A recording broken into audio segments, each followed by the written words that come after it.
Miami. Remember that time we went to that one in Miami and it was so pretty, but the food didn't have any taste? We were on our way to Barbados. And the place was beautiful. Remember, we were sitting in the articulated chairs, like all the chairs were the African chairs, but it was all West African. It was decorated West African. That was a hit. But the food was not good. Like it didn't have. Remember, we went with Naima and Heru. I think she was pregnant with Anaya. And it was all of us. And we were all just sitting there like, it don't have no taste.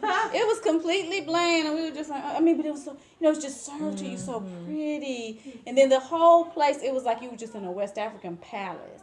Like it had the low stools, and the table was all carved. I can't believe you don't remember because it was so pretty. All the masks and everything, some kind of beautiful thing in the middle of the table. So we were like, oh. And they were like, we've never been here. It just opened up. And we started eating. We were all like, and then the one I went maybe we shouldn't come. And then the one I went to in St. Louis, the injera was white. No. It was completely white, like white bread. How? So I had to ask for a fork and eat my food. I was like, I can't eat this. I know this is just pure white flour. Oh. But it was in a little gentrified area in St. Louis. Yeah. Who's in the kitchen? You know, Right. it was the same people in the kitchen, but they had to cater to their. Oh, okay. But I did order some of their honey wine, which was fire. But the injera was white. When it came, I had to tell Nubian, come on, don't do that. You know that ain't how injera supposed to look. On Ashanti's birthday. That was is so my good. favorite. Okay, 'Cause we he gotta got go. the honey wine in that one Desta. too. Where is that? Desta. It's in the. It's on the outskirts. One of them little outskirt places. Girl, It was they so got tofu good. tips. Yes. They got mushroom tips. Like they got a whole vegan menu that's super vegan. One of their appetizers is like a Ethiopian spice tofu, like a mashed up tofu mash. Yeah, and their injera is really, really dark. It's even darker than Amy's. I think Amy puts a little flour in hers, but they have like the dark, bubbly, you know, the complete. Yeah, that's that one is fine. That one is fine. We'll be all over the world. See, I just want to sample Ethiopian cuisine. No, I told all around. myself that I was gonna go on a vegan restaurant tour. Yes. Chronicles. Yeah. On the vegan. Greetings, all. We about to get started. I did the libation earlier because we had to do the Bablue clean, so I'm not gonna do a full libation. I'm just invoking Oshun, and we're going to get it rolling today. Jọ̀wọ́ bá mi ṣe oore yẹ Ọ̀ṣun.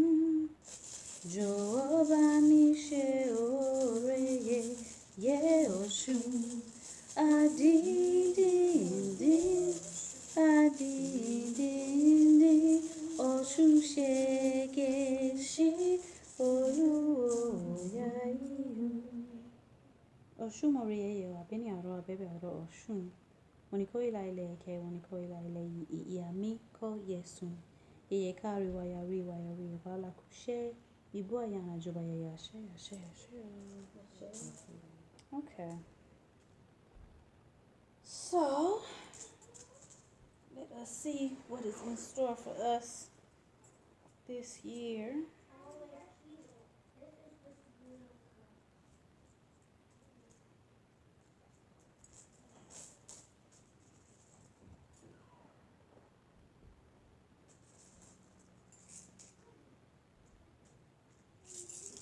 Akimon.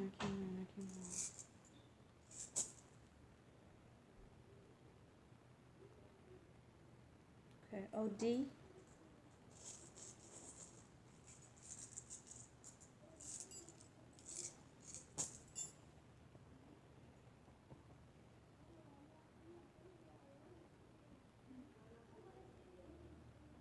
OD Meji.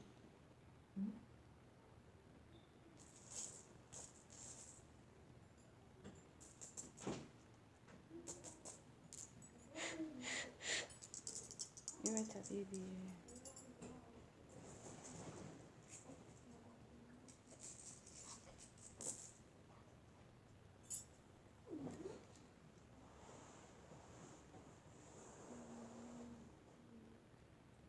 It's in Ire in Okbe.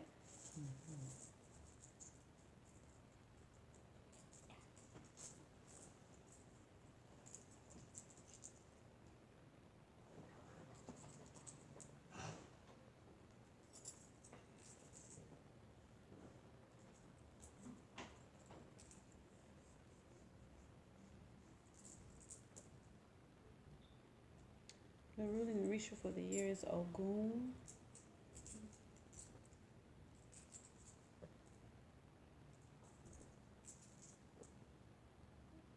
And Yemanja.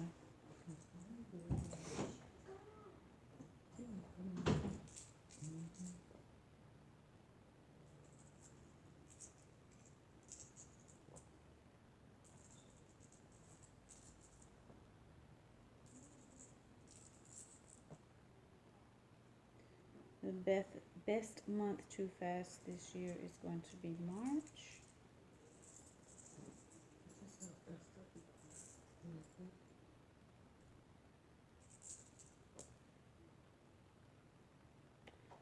Okay. If you are currently experiencing any difficulties, you need to make offering to Obatala. So offering to Obatala would be, Obatala takes everything white. So that is milk, that is bread, that is rice. And when I say milk, our ancestors were not creating almond milk and stuff like that. So if the Orisha tell you they want milk, then they're talking about regular old cow's milk, not 2%, not skim, like cow milk like your grandmama drank. So Batala takes milk, he takes rice, he takes bread, regular old white bread. If you are familiar with West African or Caribbean cooking, he takes yams, like real yams, edo, he takes cassava, he takes real sweet potatoes, which in America usually called Japanese sweet potatoes, but the white sweet potatoes, he takes those. Excuse me, Mama. So it's, if you are experiencing any sort of difficulty, make offering to Obatala. Obatala also takes efun, and sometimes our Latino brothers and sisters make a similar substance called cascarilla. So both of those are similar. They can be used interchangeably, okay? If you cannot find efun or cascarilla, then you can always take the time to buy a box of white chalk and pound it into a powder yourself. And Obatala will take that as well. So any kind of difficulties that you're experiencing currently, make an offering to Obatala. Okay, so our Odu for this year is Odi Meji. Odi Meji is an Odu of ancestral remembrance. So it is not an Odu in which the ancestors speak. The ancestors speak in the Odu Irosun and Oyekuru. Odi Meji is an Odu that reminds us of the importance of ancestral reverence, okay? So this will be a year when we will have to keep our ancestors in mind. Now, the way that you do that is you think about their deeds. You think about their deeds, negative and positive, okay? We do not want the lives of our ancestors who maybe did not live the most positive of lives. You don't want those to ever be in vain. So you think about your ancestors that didn't live the most positives of lives, and you use that as your lesson. Let that already be your lesson, okay? You know how when we were Christian, we were raised Christian, we would say Jesus paid it all. Well, your ancestors have paid it all. So we don't have to redo any of that. So if we had ancestors that were alcoholics, if we had ancestors that were abusive, we had ancestors that lived their entire lives in poverty and never got that financial wealth that they needed, or didn't ever get that romantic connection, whatever ancestor you looked at and you looked at their life and you were like, what is going on with that? Don't let it be in vain. Let them be the Jesus that paid it all. And be like, how did they wind up at that point? And pay attention to your steps and make sure that you ain't headed towards that point. Because as I always tell everybody and constantly remind myself, we are our ancestors. We are literally made up of their bodies. So if we put ourselves on default, there is no other path to walk but the path that they walked. That's what your body is going to naturally do, right? If we sit a magnet right here and we sit some metal right here, science dictates, the laws of Ma'at dictate that those things are going to attract, okay? Your body is the same. My ancestors have a history of being alcoholics. If I drink, I'm going to be an alcoholic. There's no way for me to do anything else. My body is made to do that, So if you look and see, okay, this is how this person's life turned out, it's not what I want for myself, then you consciously, every day, will have to check and see what parts of that path you're walking down. And you will consciously, every day, have to change your steps. And you will not ever grow into a way of being that will not have to make you be conscious about that. Because you are made of those people. So every day you're going to have to consciously choose to do something different. Every single day. My example of that is the way that I chose to raise my children.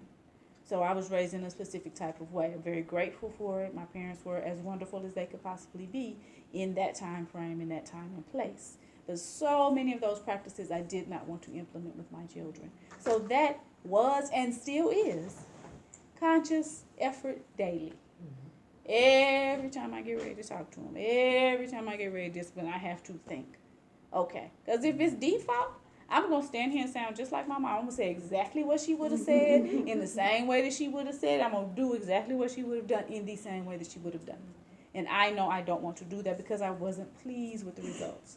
So consciously, every single time. And they'll tell you, she's going to sit there and lecture for hours.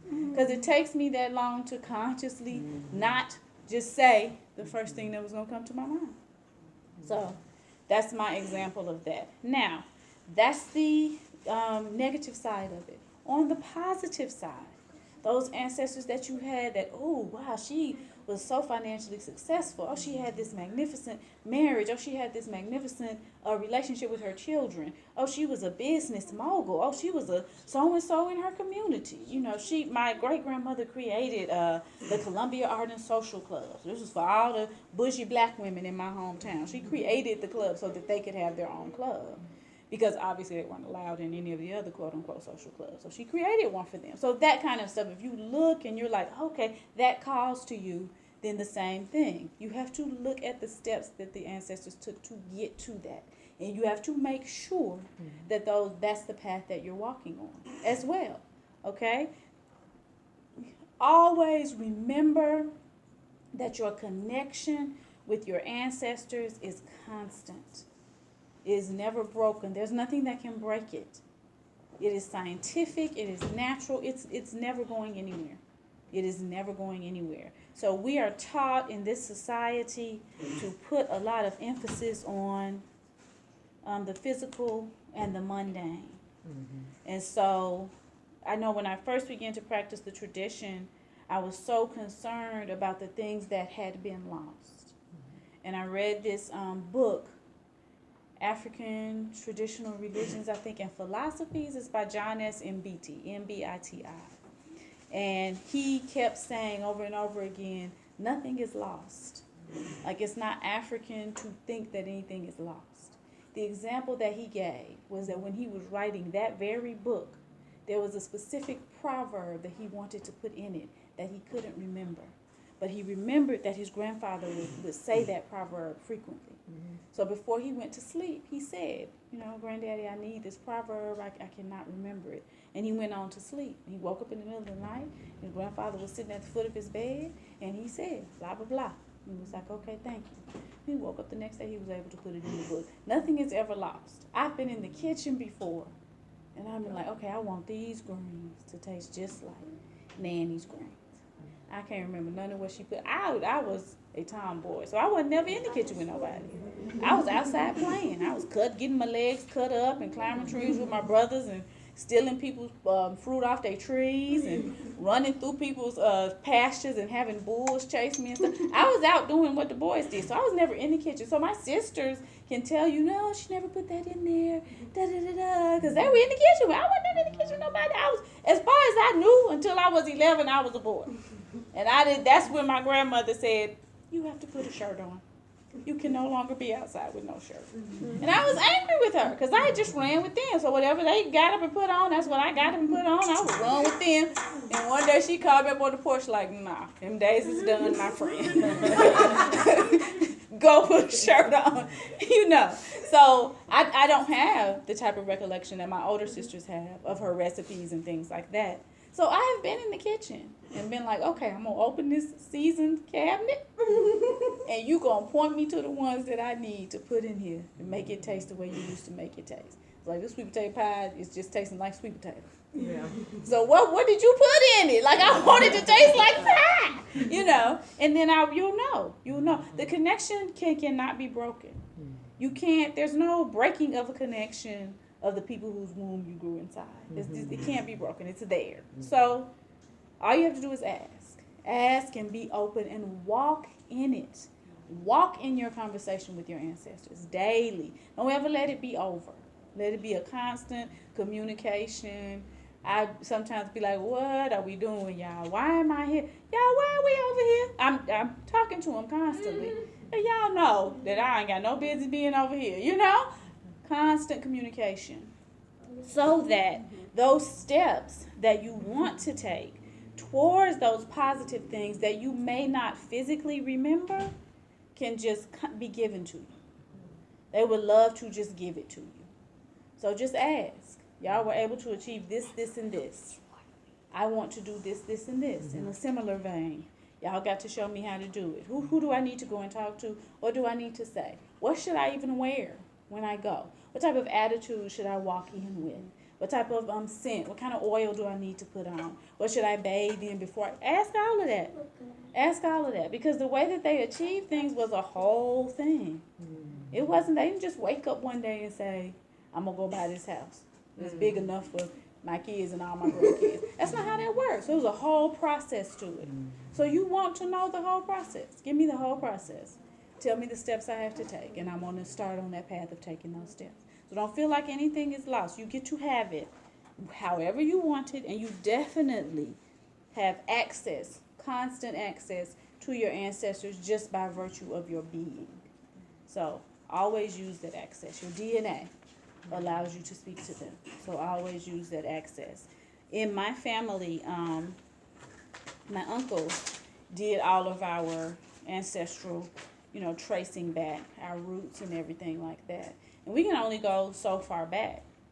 And so that, has always been for us a sad, sad reality. We can only go here and nobody knows anything past that point. That's always been a sad reality. So when I began to practice the tradition, that was one of the things that I asked. I want to know more of you guys. I want to know more about you. I want to have an understanding of who came from where.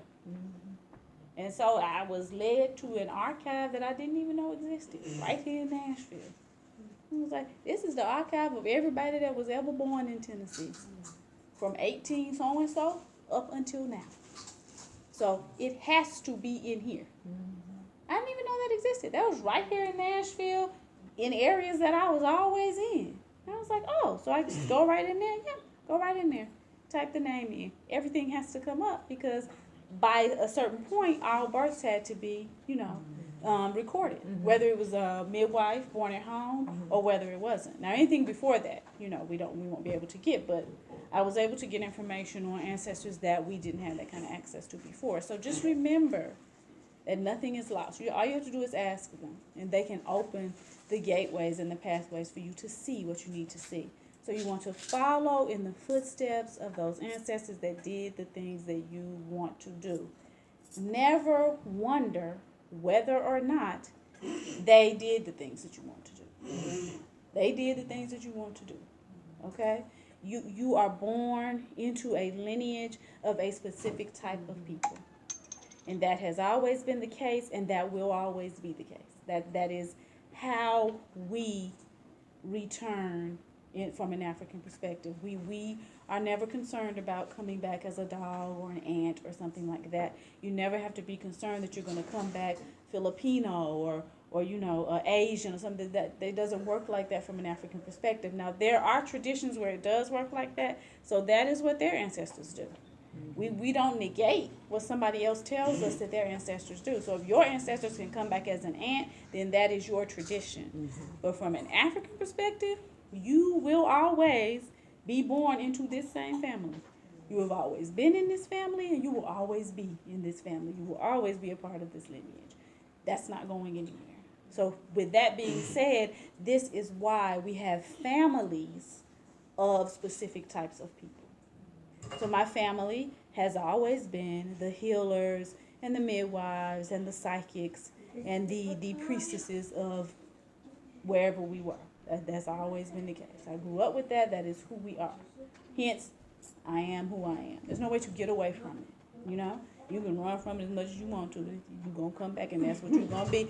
Even if I had never been initiated, I would still be the woman that everybody called to say, you got a herb for the so-and-so. That's because that's who my grandmothers were. So you ain't going to get away from it.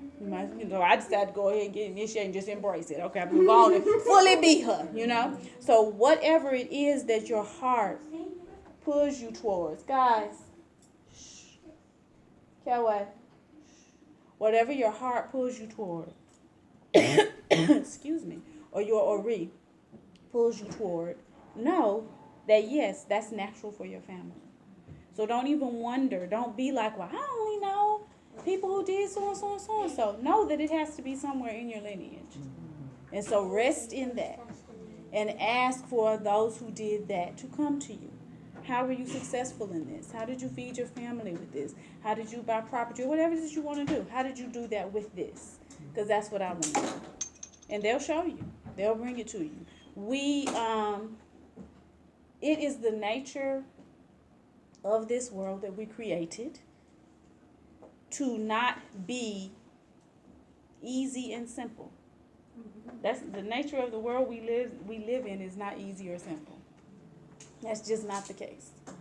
It never has been. It's not ever going to be. We did not make it that way. First thing is as human beings, we require a whole bunch of stimulation. A whole bunch. If you go outside, or if you human beings originally appeared in the rainforest of Central Equatorial Africa, right? Go in the rainforest. Look at all that stimulation. It's 1,000 different sounds. It rains every day. You feeling that water on you every day. It reaches a certain temperature of hotness every day. You experiencing that every day. It's 1,000 millions of beautiful colors. There's always a creature creeping by, two or three or four, right? You're in a band of humans. Somebody over here is always doing this. Human beings, we're created to require a bunch of stimulation. So it's one of the reasons that life is never going to be simple or easy. Because we would be bored. We wouldn't even enjoy it. We would be tired, bored, angry, upset. Right? Just like the last week when it snowed. Right? At some point we got cabin fever. I got to get out of this house. I can't just keep sitting here. Right? So, at some point, you want to get out and get that stimulation. Right? So, we didn't create a life that was boring. Speak quietly if you're going to speak. Or a life that wouldn't give us that kind of stimulation. That's the first thing. The second thing is, in order to make anything the thing that you want it to be, right? This was once just a rough crystal. So it had to get rubbed down. Right? I can't use it as Igbo in my divination tool as that rough one. Now, I do have rough tourmaline that I use for other things, but it can't fulfill this destiny. Rough, right? It's going to be all on my hand. It's going to make my fabric ugly, right? So to fulfill your destiny, you got to be smoothed down. Nothing can smooth you down but adversity.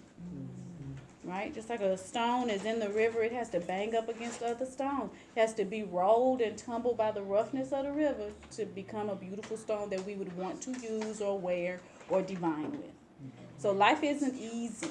I'm saying that to say life isn't easy. It's not supposed to be. And we cannot have an expectation of it being easy. We lose when we move through it with an expectation of it being easy, or when that's what we're working toward. I'm working toward a point where it's easy. Well, you ain't never gonna get that.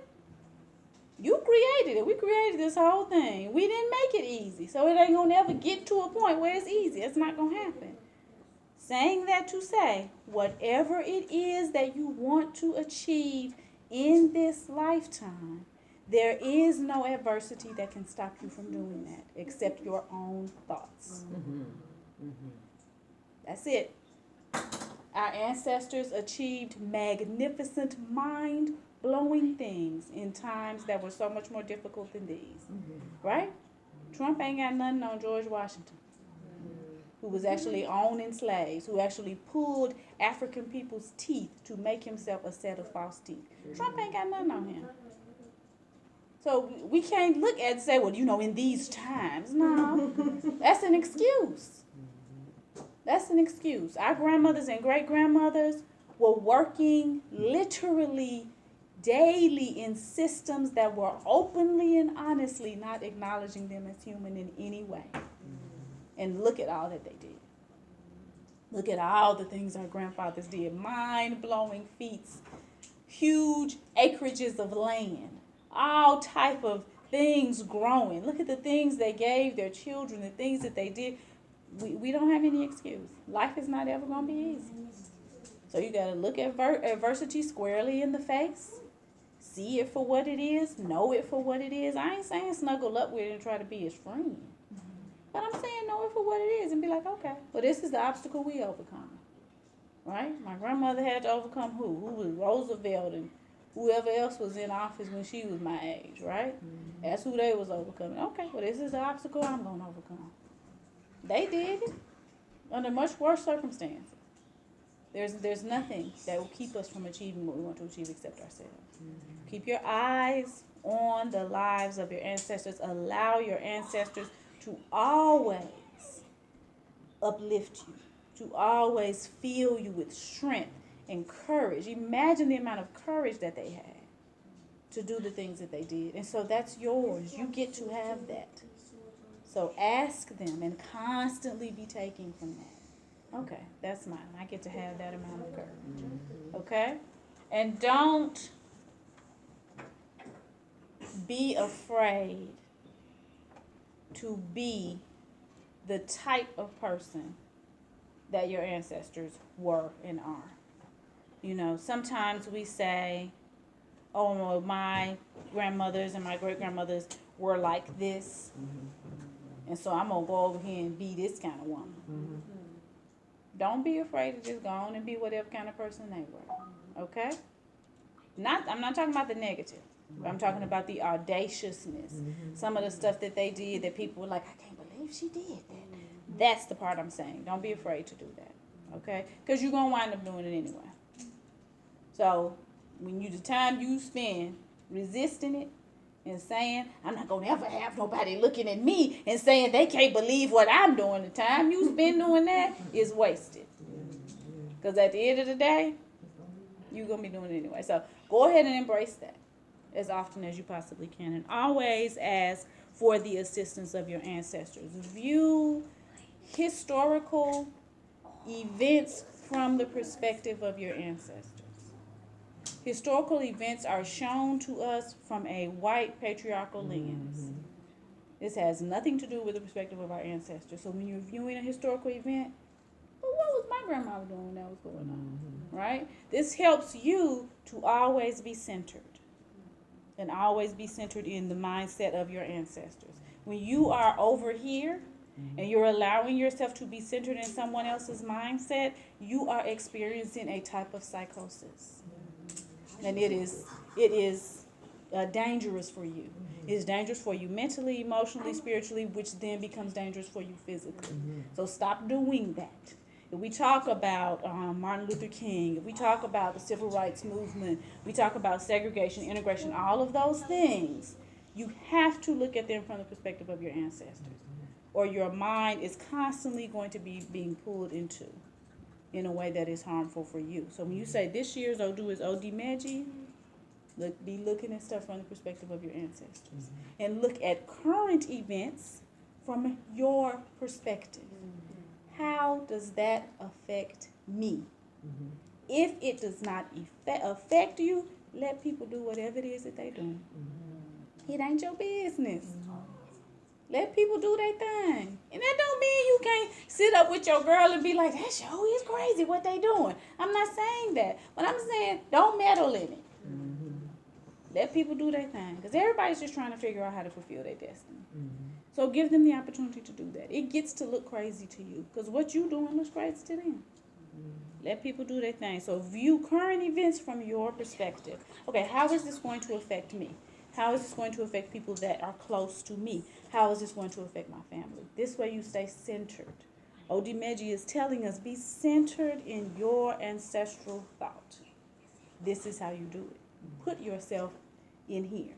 You don't put yourself outside of here. The biggest danger for me as a teacher, as a mother, and then just as a person in Western society is that I am constantly being forced to view the world through someone else's eyes. That's the biggest danger. And that causes depression. And that causes illness. And that causes a schism. So that's the most difficult part for me to navigate. So Odimeji is reminding us now. Think about it from your perspective. Think about the past from your ancestors' perspective. The present from your perspective. What does this mean for me? Remember, your destiny is the most important thing for you. Nobody else's destiny comes before yours. Other people's destinies you will touch, you will influence, and they will influence yours, but you never put anybody else's destinies before yours, right? No other being. You have a singular, unique destiny in this lifetime, in this body. You have to stay focused on that, no matter what. Okay? Stuff will happen, and you got to roll with it. But after you finish rolling, you got to get back up and be like, okay, moving back towards this point. Okay? All right. The ruling Orisha for this year is Obatala. No, Ogun. I'm thinking about Obatala because of the what the Ire came in. It's Ogun. With that being said, what we will have to be careful of is moving in haste. Okay, guys, hush. Okay, well, let her do that. What we'll have to be careful of is moving in haste. Okay, that is the lesson of Ogun. Not to do anything hasty. So if you are presented with an obstacle, with a blockage, take the time to think it through. As much time as you have. Sometimes you ain't got but 3 minutes. That's fine. Take those 3 minutes. Invoke Eshu and say, I'm going to need this whole 3 minutes, Baba. And I'm going to need you to be in this whole 3 minutes with me. In my mind, I'm going to need you to stretch it out like it's 3 years. So that the decision that I make is as if I took 3 years to make it. Okay? Take the whole 3 minutes to think about it. Okay? Don't move in haste. When the message is not to move in haste, then what you have to understand is that it's going to be a whole bunch of opportunities that's going to make you want to move in haste. Okay? But now what? Now we know, so we don't get to be surprised. Right? We're going to get, I made that decision too fast. We don't get to do that. Oshun done sat right up there and told us. Okay, y'all, it's going to be a whole lot of things that you're going to want to move quickly on. Don't do that this year. Right? That's the lesson of Ogun. Don't do anything in haste. Take your time, figure it out. Okay? Be very careful of respiratory illnesses this year. As West African descendants, the majority of us are lactose intolerant. That being because our ancestors did not raise cows. They raised cows in East Africa, and most of us are not East African. Because we are lactose intolerant, then in general, when we are ingesting dairy, it is going to cause respiratory issues, okay? With this being a year of Ogun, then we know that respiratory issues are something that we're going to have to be on the lookout for. So you may already want to find your substitute for dairy, whatever your preferred one is. Go ahead and look at that. Go ahead and figure that out. Also, for respiratory issues, if you smoke anything, this would be a good year to stop doing that. Your lungs are not made to ingest smoke. Your lungs are only made to ingest air. So this would be a good year to stop doing that, since respiratory issues and issues with our lungs are something that we are going to have to be on the lookout for this year. Also, you want to get as much fresh air as you possibly can, okay? You want to have as many situations where you are increasing your breathing level as you possibly can. This, of course, means exercise. You want to get fresh air. I live in the city. This means I have to go outside the city. Bring me that. Both of those. This means I have to go outside the city to get air. Because right here, thank you, where I am, this air is not going to be fresh. So those are things that we have to take into consideration.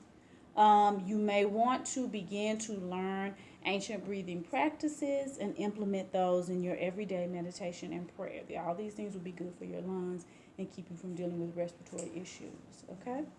So that would be my personal prescription for the fact that we will have issues with that. We already know that in the news, they are speaking of this new flu, whatever in the world that means, and all of these things that are going around. When there is something that a lot of people are experiencing, usually it has to do with what we are eating. So please be very careful about what you're eating. Please try not to eat out as often as you can. Please be cooking your own food, and please be cooking real food. Okay? The less processed things you eat, the better it is for your body. I have often been told that human beings are omnivores. The truth of life is that anything can be an omnivore. But the only creature that really is an omnivore is the cockroach. Now, a cockroach really can't eat everything. But if you continue to, as a regular practice, eat plastic, eventually your body's going to have an adverse reaction to that, right? We have cars, they run on gasoline. They're built to run on gasoline. It has been proven time and time again that they can run on coconut oil, they can run on corn oil, they can run on a whole lot of stuff, right? But when that engine was made to run on gasoline. So we can run it on coconut oil in an emergency, right? If we keep on putting coconut oil in that gasoline oil engine, eventually that joker gonna break down, right? Your body is the same way. Your body was not made to eat plastic. So if you continue to eat processed foods, then you cannot be surprised when your body breaks down. Breaking down of the body, to me, as a holistic health practitioner, looks like the flu. So generally, at a particular point, people's bodies, because of what they eat, will show a breakdown, and you're going to see that across the entire population, because for the most part, as a population, we're eating the same thing. Okay, so be aware of things like that. Since we're being aware of respiratory illnesses, that's one of the ones that you want to keep in mind. Anything that's affecting your respiratory system. This is one of the areas that Ogun rules. If you already suffer from something like asthma or any diseases that are considered diseases of the chest, please take the time to do the research to see what you could possibly do to fully heal that. Okay? Check with your holistic practitioner, do your research, see what you can do to get rid of that. Because if you don't, this year it is going to be worse. That's what it means to be in a year of Ogun. Okay? So those are some of the things that we would consider not so positive. Those are some of the obstacles to it being a year of Ogun. The positives to it being a year of Ogun, we will be traveling a great deal. Ogun, of course, rules planes, trains, and automobiles. Okay, any means that we use to travel, that is ruled by Ogun, because he rules all metals. So you'll be traveling a great deal, which to me is a big positive. Okay, so be prepared for that. Save me and my sister right here was just talking about saving up your time at work. There's going to be a lot of opportunities to travel. So take those opportunities. Be open to those opportunities and everything that comes with that. Everything that you get to learn, everything that you get to see. Okay, everything that you get to do. That will be happening a great deal this year. Because it is a year of Ogun, you will require perhaps more than usual time for solitude. Okay? Ogun requires those times of solitude, right? He takes himself into the forest to rejuvenate, to recuperate. He removes himself from nonsense and foolishness, right? And there's nothing wrong with that. However, don't take it to the point of, what do we call it? What's the word I'm looking for? That's it, of isolating yourself. Okay, it's a thin line. I know, because I'm a child of Bachelor. We love our good solitude too. It's a thin line between getting your solitude and completely becoming a hermit. So just be careful. Just be I give myself a time frame. Okay, you can be in your room doing your thing and not speak to anybody for 3 days. But after 3 days, you got to speak to somebody. Like, I give myself a time frame. You got to get up and you got to go somewhere and you got to interact with people. Because if I don't give myself a time frame, I'm going to slide on in the hermitude real easily. And be happy with it. And will not notice that I've done it till somebody be like, I haven't talked to you in 3 months. I'll be like, oh, has it been 3 months? You know, that's what I'm going to say. So this is a year where we're going to need that solitude more than we usually do. So be aware of needing it. Be aware of people getting on your nerves more easily than usual, because that's what will push you into the solitude, right? Be aware of all of that and take your time for solitude. Ogun also lets us know this is going to be a very creative year. You'll be using your hands to create things, okay? That creative energy will be flowing very, very strongly. Ogun is the blacksmith, right? So he works in metals. He's always creating things. If you ever look at, I'm from a little small country town, so I grew up with this, but metal smiths, when I was a child, they made the most beautiful things. Everybody's fences were like so beautiful. And we used to have on our screen door, everybody would have the initial of the last name of their family. And it would be done so ornately and beautiful. They would have like vines around it and, you know, all these different kind of things. So when you think about that, that is that Ogun energy, that creative energy. A lot of times we think about iron now and we think about really simple stuff. We might think about horseshoes and chains and simple things that are made out of iron. But if you take it back, our ancestors really created very beautiful, magnificent works of art with metals. We were some of the original people to work with metals. So think about and bask in and embrace your creative energy. Okay? I am one of those people who believes. People keep telling me this isn't true. But I be feeling like I'm an expert on some things since I've given birth to 6 people. I think that everybody's creative. That's what I think. People always be like, everybody can't do, but I think everybody can. I think everybody can draw. I think everybody's a little bit of a potter. I think everybody's a little bit of a metalsmith. Everybody's a little bit of a jeweler. Now, you know, we ain't all, you know, the person that's going to make these earrings. We ain't all that person. But we can all make a pair of earrings. It might not be these, but we can all do it.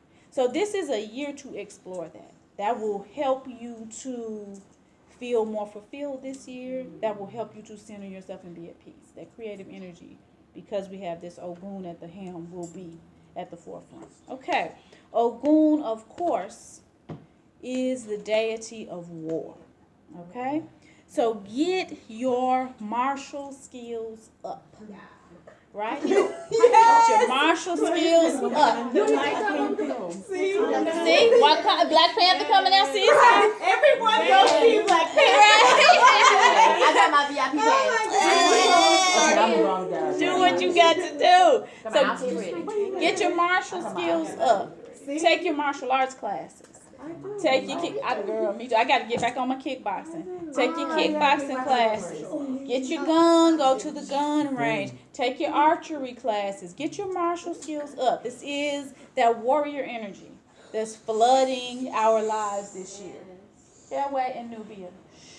Can I go to the gun range with you? We would think about it. I don't know what age you have to be to go. Let me finish what I'm doing. So get your martial skills up and bask in that martial energy. Okay? Bask in it. Don't be afraid of it. Don't think that it's something that you don't get to do. Don't believe that it's negative. A lot of times I've heard people say that martial energy is like a lower energy or something like that. Don't allow yourself to fall into that mindset, right? The first law is what? Self-preservation.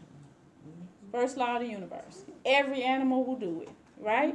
If you chasing a roach, that roach is going, if it's one of them ones that can fly, it's going to fly at you, right? Every animal. If you back a rat up into a corner, it's going to fight you, right? But we are taught as human beings that it's low level for us to have skills that preserve ourselves. That's ridiculous. So don't fall into that mindset, oh, I'm not going to do that or think this. No, this is a year to do that. This is a year to sit in that and to be at peace with and one with that. And partially, I would assume, it's the times that we're living in, and you want to feel safe. Okay? So make yourself feel safe. Make yourself feel safe. Nobody should feel comfortable stepping to you. Or if they do, then you should know that you got something for them, right? What did Malcolm X say? He said that you wanting to do something to me ain't got nothing to do with me. But if I allow you to step to me and do something to me, that's on me, right? The fact that somebody want to do something to you is neither here nor there. People want to do stuff to us all day long, right? They've been trying to do stuff to us for what, thousands of years, right? So, we don't have to sit and worry about that. Oh, they want to oppress us. That's been the plan forever, right? That ain't new. That ain't nothing to have an eyebrow raised there, right? They've been doing this really, really since they invaded ancient Kemet. Come on, y'all. This ain't new. You have been the topic of extermination since ancient Kemet was invaded. And yet, guys, give you.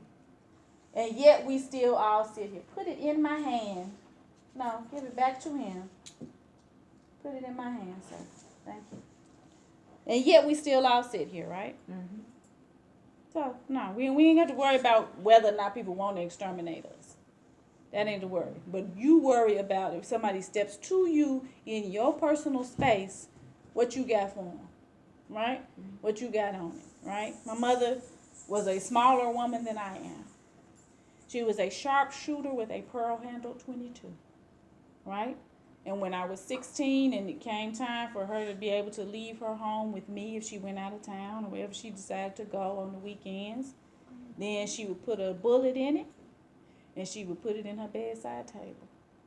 She would show me where it was. She showed me how to take the safety off and how to use it. And she said, don't let nobody come in here and take what I've worked so hard to build. She said, if anybody walk in my yard, they better be laying there when I get home. Right? So I was raised. When in the country, you don't walk in nobody's yard.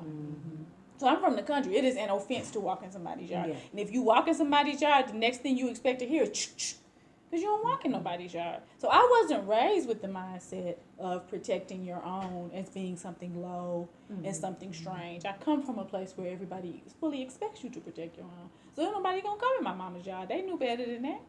Even if she wasn't home, they're expecting me to have a gun. So by the same token, always protect yourself. Always protect your property.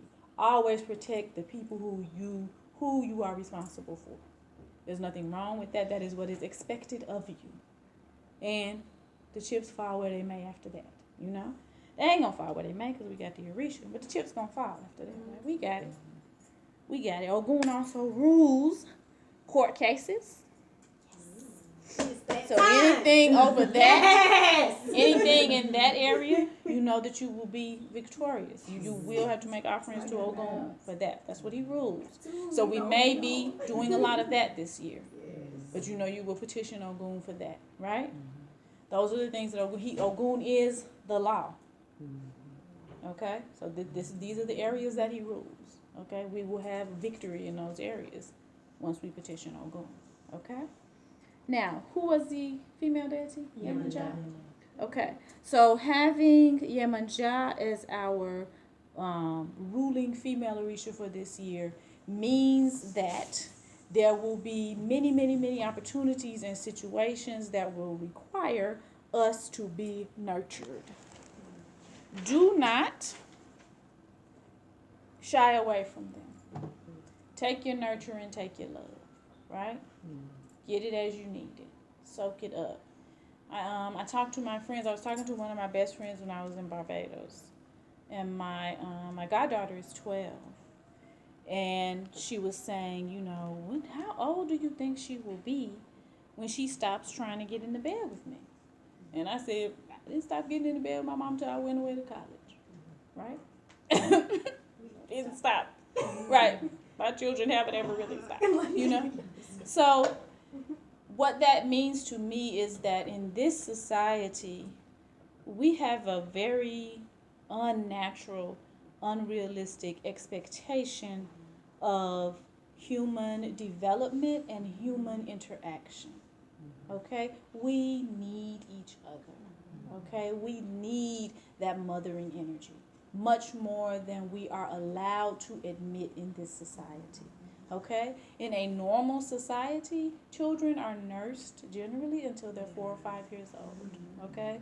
Babies are nursing. And when you're nursing a baby, you're nursing it on demand, which means the baby's going to come up to you and lift up your shirt and eat, no matter what you're doing and what's going on. That's 4 or 5 years of access to mommy whenever they want it, right? Children sleep in the bed with their mother literally every night until 5 or 6, you know? And then at that point, children generally will decide on their own to go sleep somewhere else. So that's natural and normal, right? You have a kind of connection to your mother, I noticed, until you're in like your mid-20s. You still kind of need her in a certain kind of way. Okay, so if we have Yemanjá energy flooding our lives at this point in time, take your nurturing, right? If your mother's still alive, take that nurturing from her, right? If she's not, take that nurturing from her in the spirit realm. Take your nurturing as you need it. Don't be ashamed of it. Don't feel like, oh, I shouldn't be, doing this. Get that Yemanjá energy around you, okay? Another wonderful way to steep yourself in the Yemanjá energy that I have found and use is salt baths. Very early morning sea salt baths. It's really, really, it makes you feel nurtured because it's almost as if you feel like you're back in the amniotic fluid. So that's another good way to get that energy. But take your nurturing as you need it. Take it from your lovers, take it from your friends. Like I said, if your mother's still alive, your parents are still alive, get it from them. But soak that up. You will need that. And what you're seeking this year is a balance between that and that martial energy. Okay, you're going to balance that out in your spirit and say, okay, yeah, this is me too. I'm the badass, kick-ass kickboxer, but I'm also over here getting my snuggles, right? That you finding that beautiful balance, okay? That's what we're doing this year. This year, we are in Ire. This is why I keep thinking Obatala. Because it was the Ire in Ogbe, or it was in Ofun? It was in Ogbe? Okay. So the Ire is in Ogbe. What the Ire means is that there isn't anything that we need to do right now to make sure that the year isn't fraught with obstacles and mishaps. Okay? We are in a wonderful, clear path to do the things that we need to do this year. With the Ire being in Ogbe, this is a year that you will have to work on acting in a way that is ethically correct, doing what you're supposed to do, and it also goes back to what we were saying about the diet. All those things will be important this year. When you're dealing with that Obatala energy, you're dealing with a specific type of purity. So you're going to work on purity of thought, purity of action, and purity of what you are consuming. So when you talk about what you're consuming, you're talking about your diet, you're talking about what you're eating. Eat real food. I am not a person whose body can handle eating meat. So that's my personal journey, is that I can't eat meat, I can't eat gluten. So I have a personal type of diet. But I'm also not a person who believes that one type of diet is the best for everybody. So when I say eat real food, if you eat meat, please make sure that that's what you're eating. Okay? Please seek out the purest meat that you can find and eat that. Make sure that's what you're eating. You don't want to be eating hormones. That's not good for you. Your body makes hormones on its own. And it can barely handle the ones that it makes alone, right? So that's all the hormones you need. You don't want to be eating a hormone that somebody's put into a cow or into a chicken or into a fish. So eat real food, which means you will have to study what you're eating, which means you may have to pay a little bit more. But you're paying so much less on the back end in medical costs or in nursing home costs or whatever else you pay on the back end. So yes, you will pay more. Yes, it does cost more to go out and find beef that ain't full of nonsense.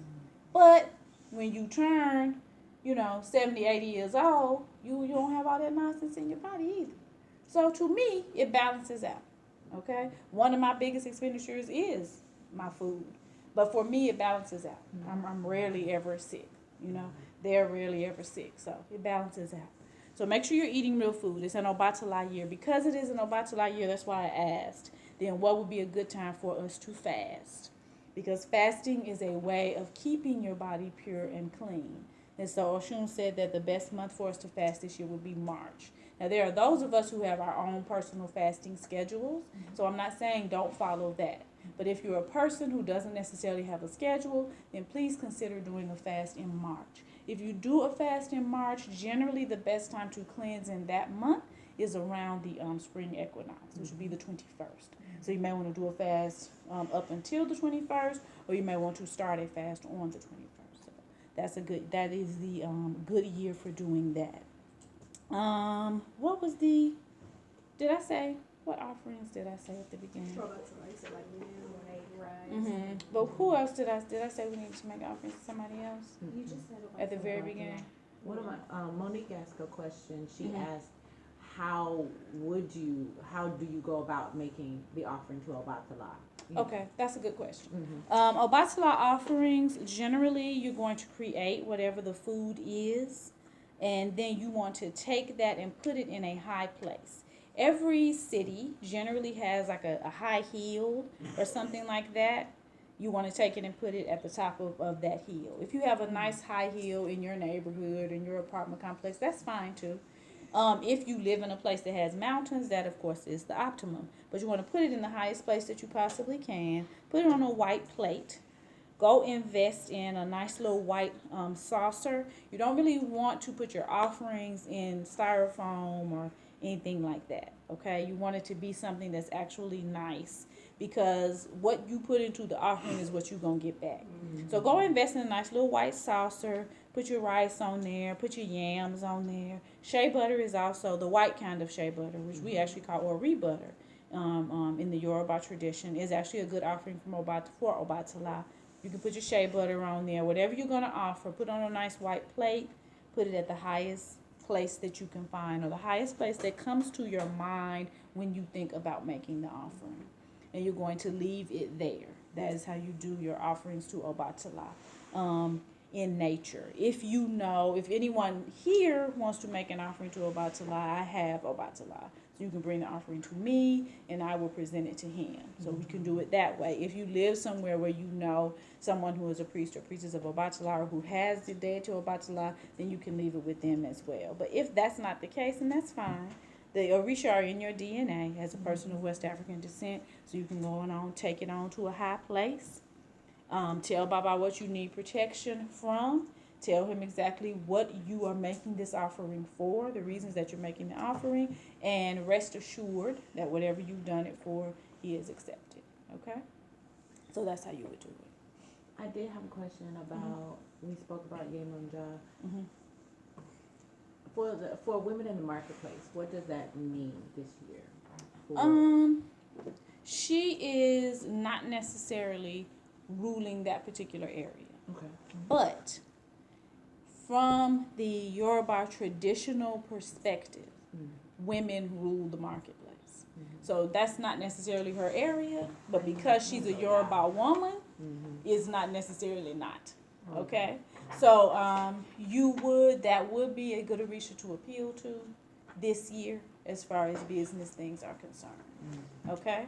And what I would do, this is the kind of stuff I do. If this is the energy for this year, then that's the color scheme you want to use. That's the theme you want to use. So if you setting something up, then you know if you set it up blue and you got all your little shells and your little starfish and your coral and stuff, that Yemunja energy is what's swirling around. So everybody's going to be attracted, right? You're going to be like Starbucks. Obviously, they started that business at a time when Yemunja energy was high, because they just decided to use Yemunja as their whole emblem, right? And now look, whenever we see it, we all salivating. Oh yeah, I do need some, right? they tapped right into it, right? They tapped. So we do that. You do that too. You got to read. No, Shun done told you this is the energy. So you can use Ogun colors. You can use your black and green. You can use your metals and your Marshall stuff to market whatever you're marketing, or you can use your Yemunja colors, because you know those are the energies that everybody's sitting in right now. So it gives you a key. When you're going somewhere important, you can wear your black. You can wear your Ogun black or your Ogun green or your Yemunja blue, right? If you got to go to a business meeting, or you going and get your small business loan, or your loan for your house or for your car, whatever you're going, you should have those colors on, because that's the energy that's swirling around. So everybody's in it. So you should just walk completely in it. Just walk up in there as Yamaja. Hey. And when you think about, it just makes me think about the energy centers with those colors, you know, the heart and the throat. And so, I mean, they're all connected, but if you're thinking about that direct connection between the two, Yes. about the healing it takes from your heart for you to speak those things which you need and desire. You know, I'm personally on this heart opening journey right now. Yes. So That's good. So you know you right on time. You right in tune. So yeah, I would utilize those things in that way. So I'm in the process right now of creating a new website. And my old website is all Oshun colors. But even once I started creating this website, that wasn't the color scheme I was feeling. But now that Oshun is speaking in the reading, I'm like, oh, okay. She wanted all these watery backgrounds and the this, the that. I was like, oh, I see what you're saying, Mom. I see what you're saying. So everything that you're doing, you can fine tune it towards that to draw people. yeah. Because see, everybody don't know they walking in the energy, but you know they are. So then you use it as a draw. Is Obatala speaking in up there? Obe is the Odu in which Obatala speaks. So that's where our Iray is coming from. So when you think about Obatala and Iray coming from him, then what we generally, the term that is usually used in the Odu is Obatala is covering EB with a pot. So EB is negativity, EB is obstacles and blockages. So you kind of see him covering all of that. So because we have our Iray in an Obatala Odu, then you kind of can have that visualization as well. Which would then mean when you find yourself in a negative position this year or any sort of obstacle, then you know you need to wear your white, right? Put your white on, or at the very least your pale colors. If you can't, if it's somewhere you can't wear white without drawing a lot of attention, then put on your pale colors. But you know this is the year where that's going to work for you. It's putting your white on and calling on that Obatala energy. Remember, Obatala is sweetness in the face of adversity. Su'uru. Coolness and calmness in the face of adversity. Keeping a cool head. Right. If you, when that becomes a challenge, remember you can always put some cool water right on those 3 or recenters. Run on in the bathroom, ask to go to the bathroom. If you're in a meeting or something, go to the bathroom. Put your cool water. And that's always going to cool your head right on down, okay? If you find yourself in a loop of negativity, you're going to wash your whole head in coconut milk. You can buy the canned one. You know, you can buy the canned coconut milk. Get you in some cool water, wash your whole head in that canned coconut milk and cool water. That's going to cool everything right on down. It's going to put you in a space where you can think clear and have clarity and draw to you what you need. And it's also very good for our hair. It was funny when I found that out because I had been doing, you know, hair washings forever. And then I was on some website and it was like, coconut milk is very good for African hair. I was like, look at that. Ancestors just was hitting it all at one time, you know? That's a good conditioner too. I was like, look at that. Ancestral wisdom. So that's always good to have. You may, this is a year to check and see if you need for your head to be fed. Sometimes you need your head fed. We call that rogation in the tradition. Check and see if that is the case for you. But keep that Obatala energy in mind to make sure that you're not blocking your Iray, that you're not blocking your blessings. When you have Iray in a particular Odu or with a particular deity, then you want to make sure, okay, I'm not putting personal obstacles up to that. Okay? All right. Is that all the questions? I'm not on the thing. So if anybody else is putting up questions I'm not seeing, let me. Well, yeah, she sent me a text directly. Okay, I'm gonna pull it up and see. Yes. This is 152. Okay. Let me check on this. No, I didn't see it.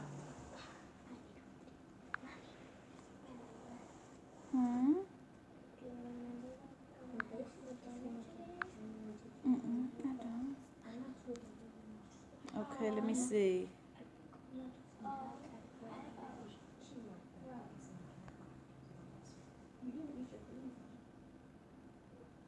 Okay. I just gave you a little bit like marinade all my leaves. Oh, actually, let's eat one Okay. avocado sandwich. That's good. I have people saying they already caught that flu. Oh, wow. So, if you've already caught that flu, then you want to. I'm trying to. Okay. Then you want to. What I was taught to do was to make like a kind of a tincture that helps you to get rid of it. Maybe it's an elixir. I don't know what you would call it, but you want to do. I would say garlic lemonade. You boil some cloves of garlic, pour that into a container with lemons and raw honey. Actual raw honey is not liquid, it is kind of a gel. It does have a tendency to be expensive, but it is very healing. You want to put that in a container with some raw honey and some lemons, preferably organic lemons. And you're going to let that sit until it creates like a lemonade type of thing. You're going to put some cayenne pepper in. If it's for children, you only want to put a sprinkle of cayenne. If it's for adults, go ahead and get you at least like a quarter of a teaspoon. If you can do half a teaspoon, that would be better. Make you a container about like this. What is this? I'm thinking like a quart. Okay. Of that, make sure your water is clean water. You want to use your a filtered water, alkaline water, or a spring water if it's a spring water that you can trust. And you're going to drink this. That will be the liquid that you drink until you feel better. So you're going to have to keep making it until you feel better. So that's garlic lemonade. You can look it up online, garlic lemonade.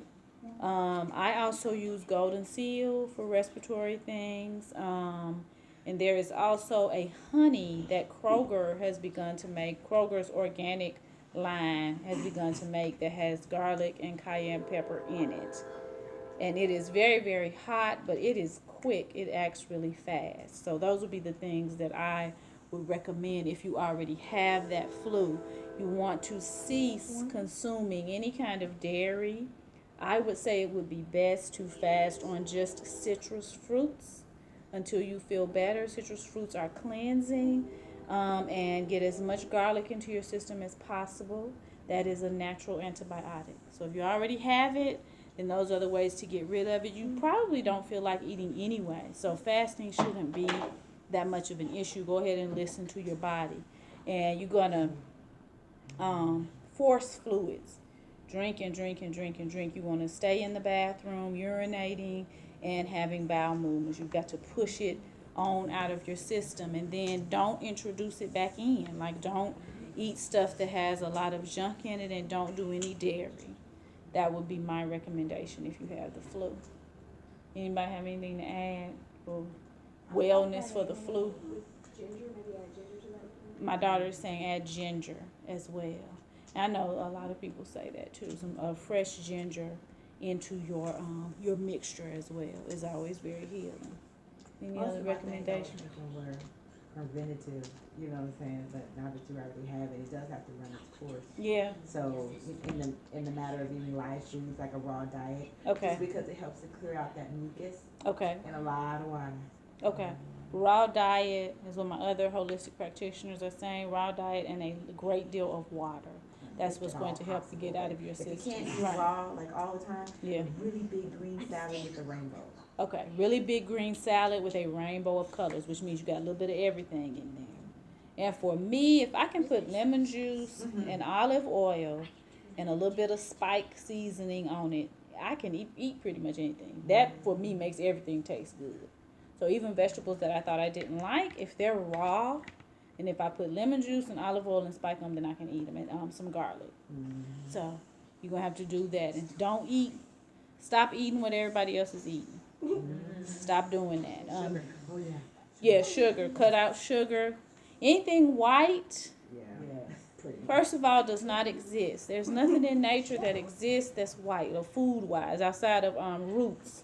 And we should not overeat root vegetables. So anything white is pretty safe to say. If you start feeling any kind of sickness, stop eating everything white.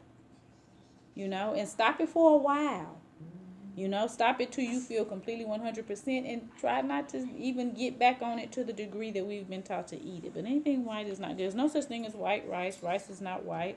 No such thing as white flour. Flour is not white. There's no such thing as white sugar. So most of the things that we're eating that are white have been bleached. And you are not a creature that's made to ingest bleach. Matter of fact, I don't know what creature is made to ingest bleach. As much as we love it, as much as we was taught by our grandmothers to wash everything with it, it's not meant to be eaten. So those are some of the ways to keep yourself from suffering from that. If you already have it, then get the garlic lemonade and get that going. Make that a constant. You should be drinking a gallon of water a day. That's normal water consumption for any being, any human being. You should be drinking a gallon. If you're a woman, you definitely should be drinking a gallon. Okay? So drink your water, get your rest, sleep as often as you need to. That's the only way to fight it. Once it's in there, you've got to try to push it out, but it's going to run its course. I have another Yes, question. ma'am. Well, one question for myself and one question for Monique. She said, how do you know if you owe a personal debt to an Orisha? You'll know. You will know. But tell her she can we'll ask. We can ask. But if she feels like she does, then I'm going to assume that she does. Right. But she can contact me and we can definitely ask. But yeah, if you owe something to an Orisha, they gonna let you know. Yeah. You're gonna be like, what's up? Yeah. Where's my so and so? Right. And since, the note is for you. On the title it says 2017. You probably meant Oh yeah, I did You'll mean change it. 2018. No, you'll change it. Thank you. But then, how would one, something quick, because again, some things do take time. Look at me talking about quick. We're not supposed to be rushing to do Right? that. It's time. Way to get What's that. the What's the hasty way to do that? Okay, let me revise that. This is a new year. There you go. Yes, this is a new year, and there's a whole lot of information out there on how to cleanse your home. But how do you do that yourself? You cleanse your home when you get your space outside of what we just did. But how do you cleanse your home For the new year. How do you do it? Mm-hmm. I would recommend, my recommendation for home cleaning for the new year is, first of all, you got to actually clean it. You got to actually clean it. Your regular old cleaning up. Okay. You actually have to, stop baby. You actually have to declutter. The new year is the best time to declutter. If you don't use it, if you don't wear it, give it away. Give it, because somebody wants to wear it and somebody wants to use it, right? So clutter holds vibrations, y'all. And they're not usually positive, okay? Negative spirits sit in clutter, okay? That clutter is a representation of things that you haven't let go of, okay? Even if that specific thing is not connected to what you haven't let go of, that's where you holding that energy. So you have to declutter. Let everything go that you don't use. If you have not worn it in 3 months, you ain't gonna wear it. Now, I ain't talking about fancy stuff that we don't, we gotta have an occasion. I ain't talking about that. I'm talking, regular everyday clothes that you haven't worn in 3 months. Let somebody else have it. If you don't know nobody who wants it, I'll send out a group text with my stuff and be like, anybody want this, dress, this, whatever, and I'll give it to people. If you don't do that, go on and give it to Goodwill and send it with blessings. Let the right sister get it. Let the right brother get it. Whoever really would love this, So if you haven't worn it in 3 months, you're not going to wear it. If you haven't used it in 3 months, you're not going to use it. Give it to someone who will use it. Give it to someone who will wear it. So declutter, that's the second thing. Clean up, actually. Declutter is the second thing. After that, I use Florida water. So I do a mixture of Florida water with cool water. And I go throughout my house and sprinkle that everywhere. Florida water it brings in sweetness, okay? But before, I should have actually started with this. Before you do Florida water, you want to do something that repels negativity. So you can either do frankincense and myrrh, or you can do sage. Yes, you want to burn your frankincense and myrrh, or you want to burn your sage, because that repels negativity. So you want to get all of that out. If you know specific entities that you need to get out of your home, then banish them from your home while you're doing your smoke, okay? If it's been a whole bunch of arguments in your home, then you're going to send that arguing entity out. Arguing entity, your time here is up. You got to get out. I'm putting you out right now. Okay? While you're doing your saging, your windows have to be open. And I know it is cold, but my grandmother always taught me if you open your windows when it's cold, that kills your germs in your house. That's a lot of times why we get sick in the wintertime too, because there's no air circulating in our home. So on days like today when it's not as cold, it's a perfect day. My grandmother would have had every window open. Okay? So when you're doing your saging, you want every window open. Okay? Because that smoke has to be going out. You ain't doing no good saging and keeping the smoke in. So you saging, you banishing entities that you know have been in your home this year, negative entities. Send them on out. It is your house. It is your space. The physical realm is where you hold power. If you tell an entity to leave, it has to leave. Okay? Don't ever believe that the spirit can stay once you've told it to leave. That's not how it works. That's not how it works. So tell it to leave. Okay? Go through its best. And if you are a brother listening to this is best done by a woman. Okay? Where I'm from, everybody knew that. No man would expect anybody but their wife or their mother to do it. But you know, everybody ain't from the country. So this is best done by a woman. Okay? We have the power to tell that stuff to get out. So you're going to walk through your house with your sage or with your frankincense and myrrh, every room in the house. If you got an attic, if you got a little under stair storage space, it has to be every room. You got to go in every closet and make sure specifically that you get every corner. Corner 2 is where negative entities hide. So you're going to have to go every corner. So it's going to take a minute. Go all through your house. Tell them to get out. You got to go. Your time is up. Bye. Banish them all. Okay, after that's done, close the windows and stuff down. Then you're going to go through the house with your Florida water. Mix it in with some water, a nice big container. You're going to sprinkle that sweetness everywhere. And with this part, you're going to say what you want. Okay? Sweetness and love and financial prosperity and a cool head and calmness and clarity of thought. You're going to draw all of that stuff. Just as you have the power on the physical plane to banish negative entities, it is your power on the physical plane to call positive entities. And when you call them, they have to come. Okay? You hold the power in this physical arena. Okay? So use it. Call them to you. And then once you are done, you take that Florida water. You have set whatever that was that's burning. If you have a back door or an alternative door, that's where you're going to sit whatever that was that you were burning. Okay? Whether it was your frankincense and myrrh or whether it was your sage, you're going to sit that outside and you let it burn out outside. Okay? By the same token, you're going to take your Florida water to that same door and you're going to pour it away from your house. Right? Because anything negative, that's the path it has to take. Right? So all that sweetness that you've called, what that means is that in the bottom of that, that's where that negative may still be. So you're throwing that away from your home. Okay? So that's the regular house cleaning. So you do this at the beginning of the year, but you can do this anytime. Okay? So if something big, traumatic has happened in your house, you need to do this. If you've been sick, if everybody in the house suddenly got sick, then once everybody gets well, you need to do this. If you see something traumatic, sometimes we see stuff and we don't take into consideration how traumatic it is to us. Sometimes you might see a dog get hit by a car or something. That kind of stuff still you need to cleanse from. Okay? When you feel it hit you right here, you're like, oh. And then you go on with your day and do whatever you got to do.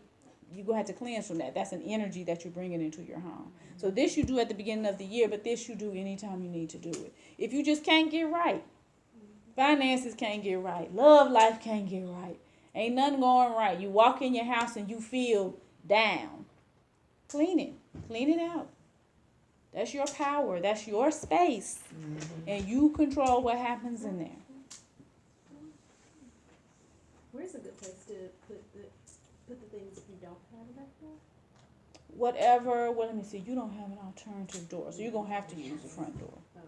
You're going to have to use it. So then if you're putting the negative stuff out, then you're going to put it somewhere that's outside but not by your house. You know what I'm saying?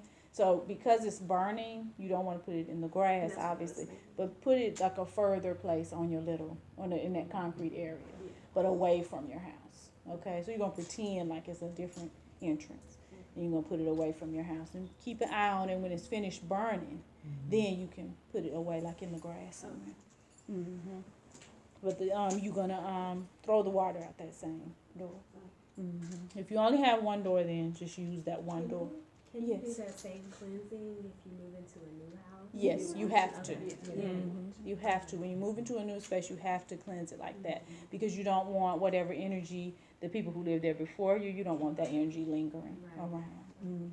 So yeah, that's the same thing I do, and I actually do cleansings for people who are moving into new spaces. If you want me to do that, so I do new spaces, new businesses, because there's also as an initiate, there's like chants and things that I can do. Okay, so if you want that, that can be done as well. But just for people who are uninitiated, they can always do this. But yeah, don't ever move in. Don't move in. Don't move any of your stuff in before you've had a chance to cleanse. Because people's energy will just be laying around, or whatever spirits or whatever follow them will just be laying around. So, well, is that it, family? All right, let's go ahead and talk. All right.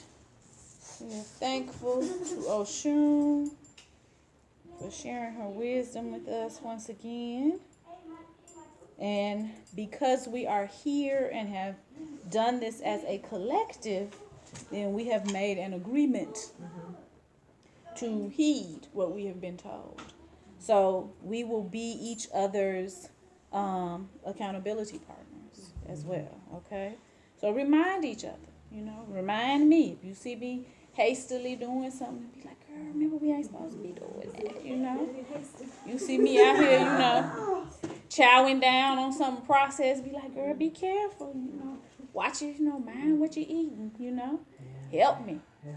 We have to help each other. I gotta make that time because you get busy doing other things, and then like Yes. the eating situation. It's just Yes. like, I don't miss no meals, but it's not always the meal that I make because Exactly. I'm so busy doing other things. I have to Exactly. balance that time because if I don't, I'm probably gonna do something that has soy in it, and Yeah. I'm trying to Yeah, keep soy at bay, but yeah, it's just so accessible. the same, and it's everywhere now, Everywhere. It make it very easy for vegans to be soy-aholic. Soy down. Yeah, and I'm like, no. Last year we stopped eating soy, so we maybe had it once a month. We do like a burger or Yeah. sausage or something like that. But I really made a concerted effort just not to eat it because they just couldn't stay well. It's like Right. it was as if we were eating just a regular sad diet. I was like, Right. every time I turn around, somebody got the pink eye, somebody got a cold. I was like, what's going on? So I was like, okay, fine. I'm just not gonna do this at all no more. And so it worked out well, and I felt better. And then my moon times were even shorter, Yep. and all that kind of stuff. So yeah, it's hard. But what I found and what my family in Barbados reminded me was that the big old pot theory. Just make you a big old pot, and then just make you containers. So they would just make a big old pot of something that would maybe last about 2 days. And they would just have containers. So when the children went out to whatever activity, they'd have food with them. So even if you're making a soup, because this is good soup weather. So you make you a good old soup with you some greens and some different kind of beans and stuff. You got all your garlic in there, you got your peppers in there, all that good stuff, and you just have it in a container, So you have maybe 2 or 3 containers, and then okay, I can always run out and get my little thing of soup. So if you use your big pot theory, this is why our grandmama's pots was so big, right? Because we could all come back and eat some of that as opposed to having to go somewhere else. And the thing that's in that everybody's doing now is that meal prep. Yeah. That ain't nothing but the old grandmama, way of being. Just deciding to do it. Yeah, forcing myself to have the time to do it. Right. And then remember that fruits are actually the first fast food. So if you can get you some good old apples and some good old bananas and just always have that. Make a trail mix that you've made. Right. Sometimes I will keep just trying do to sunflower seeds and raisins because that's a quick one for me to make. So get you some raw sunflower seeds, some good raisins, just make that. Have your little container, you just eating on that, And I'm gonna try my hand at yogurt making. Yes. Because one of the sisters was saying that she knows how to get the cultures. So I'm gonna try my hand at that because I love that. I love it, and it's so good, for my system. I've been so pleased with the results of getting my flora. Yeah, it makes everything work good. Getting my flora right, that's been so helpful. So I'm like, okay, I'm gonna try to do the yogurt and the kefir. The kind of the soured milk. I'm gonna try it with the coconut milk to see if I can make that happen. And if I can do that, I'll be carrying that places because that's also filling. Yeah. Yeah. But just cook extra. When you do cook extra. Yes, ma'am. That has been such a struggle for me in this new state. Yes. Well, how far along are you? I'm 9 weeks now. Yeah. Well, I mean, you still at the sleepy stage. So you're gonna have to rely on others to cook for you. Cause you're not gonna be able to stay away. Fast food. Yeah. That's gonna cost. I can't eat fast food when I'm early. I can't eat anything for the first trimester. I just cannot eat. I'm so horribly nauseous. So I can't do anything but take my prenatals and drink my tea. But yeah, no, I don't do the fast food, girl, because it's gonna wreak havoc later. Yeah.